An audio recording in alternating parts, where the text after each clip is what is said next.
tentang hal-hal yang membuat kalian tidak nyaman, sedih, bingung, atau tertekan di sekolah.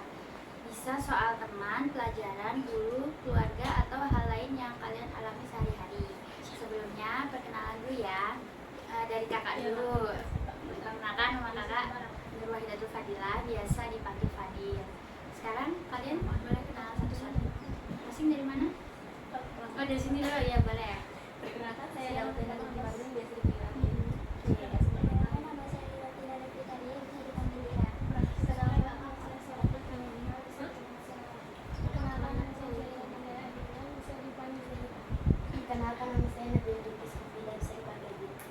Perkenalkan, nama saya Atifah Jani Maisri, bisa dipanggil Atifah. Perkenalkan, nama saya Oke, terima kasih. Tujuan dari sesi ini bukan untuk mencari siapa yang salah, tapi untuk saling mendengar, memahami, dan mencari solusi bersama. Kalian boleh berbagi dengan jujur karena apa yang kita bicarakan di sini akan tetap aman dan rahasia. Satu hal penting di ruangan ini tidak ada yang dihakimi. Setiap orang punya masalah masing-masing dan setiap cerita itu penting. Sebelum mulai, mari kita janji sama-sama dulu ya. Saya akan mendengarkan dengan empati, saya akan menghargai cerita teman, dan saya akan jujur menjadi diri sendiri. Siap ya? Siap.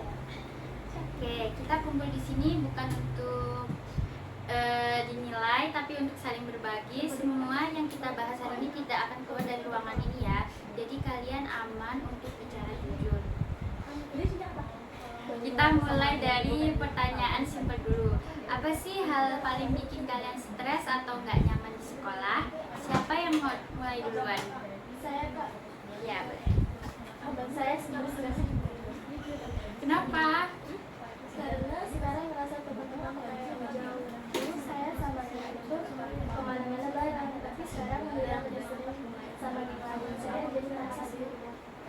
Oh, terima kasih Sela sudah berani jujur. Lira, kamu boleh tanggapin perasaannya Sela? Saya banget bahasa Indonesia di rumah.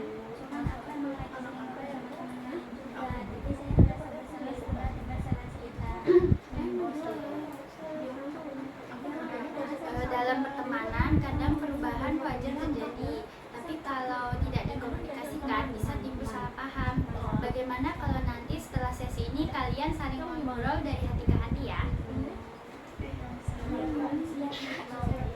Nah, sekarang Alin, kamu kelihatan gelisah dari tadi. Ada yang ingin kamu ceritakan? Saya sering banget ketakutan pas ulangan, belajar sama teman, tapi di kuliah soal saya panik, bahkan tangan saya suka gemetar. Oh, itu tanda-tanda kecemasan akademik. Kamu merasa gagal kalau nilai nggak sesuai harapan ya? Iya Kak, saya takut dibilang bodoh. Oh, Padahal ruang lingkup saya selalu nilai tinggi.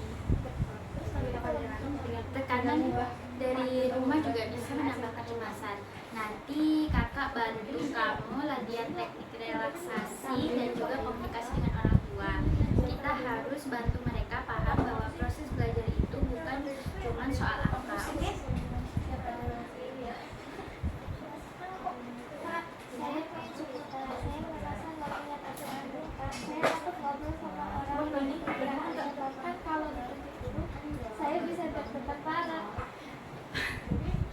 Kamu itu mengalami kecemasan sosial dan itu banyak dialami anak seusiamu.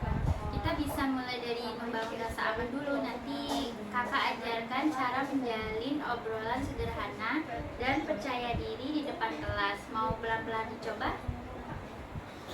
Kak, Iya? saya sering dibilang aneh, dijauhi, bahkan kadang pas saya disembunyiin. Saya nggak ngerti, salah saya apa. Kamu nggak salah, Bilkis. Tidak ada satupun anak yang pantas diperlakukan seperti itu. Kita harus tindak lanjutin ini. Nanti kakak akan bantu kamu bicara ke guru dan kepala sekolah. Kamu juga bisa duduk bersama beberapa pelaku dalam sesi mediasi kalau kamu siap. Saya pingin Kak, tapi takut. Takut itu wajar, tapi kamu nggak akan sendiri. Kita hadapi ini bareng-bareng. Kak, saya memang salah. Saya tak bagus. Pelan-pelan, pelan-pelan. Pelan-pelan. Gak apa-apa, pelan-pelan.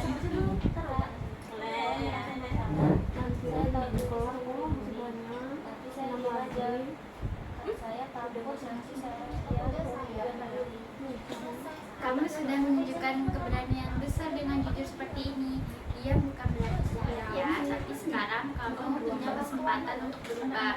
Apakah kamu mau bantu menciptakan lingkungan yang lebih aman? Oke, bagus. Kita bisa mulai dengan kamu ikut menjadi teman penolong yang mendampingi anak-anak yang pernah mengalami perundungan. Saya akan latih kalian. Ya.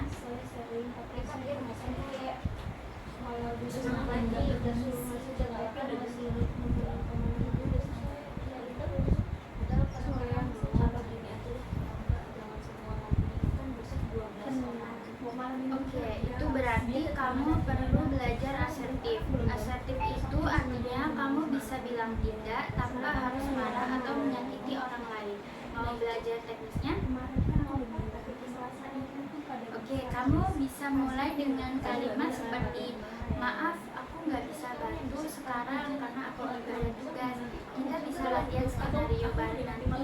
Yang penting kamu tahu bahwa menjaga batasan diri itu bukan egois tapi sehat. Oke anak-anak, saya sangat bangga hari ini kalian berani bicara, berani mendengar, dan saling memahami. Itu modal penting untuk jadi pribadi yang kuat. Minggu depan kita akan lanjut ke sesi latihan keterampilan sosial dan emosional. Kita akan praktek langsung cara ngomong dengan percaya diri, menolak dengan sopan, dan menenangkan diri saat stres. Sebelum pulang, saya minta kalian tulis satu hal. Apa langkah kecil yang ingin kalian lakukan minggu ini untuk membuat diri kalian lebih bahagia atau tenang? Itu nanti aja ya, setelah pulang.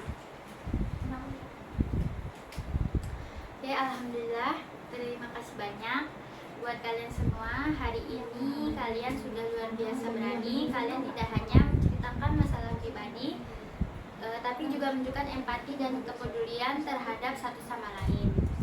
Ingat, kalian tidak sendirian. Di sekolah ini ada guru, teman, dan saya sendiri yang siap mendampingi. Masalah mungkin tidak bisa langsung selesai, tapi dengan bicara dan mencari bantuan, kalian sudah melangkah maju. Saya harap setelah ini kalian merasa sedikit lebih ringan dan mulai tahu apa yang bisa dilakukan untuk membantu diri sendiri. Sebelum kita tutup, mari renungkan satu hal. Apa satu langkah kecil yang bisa saya lakukan minggu ini untuk menjaga diri saya tetap sehat secara emosional? Tuliskan di kertas kecil atau cukup dalam hati aja ya. Terakhir, beri tepuk tangan dulu untuk diri kalian masing-masing karena kalian lagi dihargai. Tepuk tangan. Oke, sampai jumpa di sesi selanjutnya. Kakak akhiri, wassalamualaikum warahmatullahi wabarakatuh.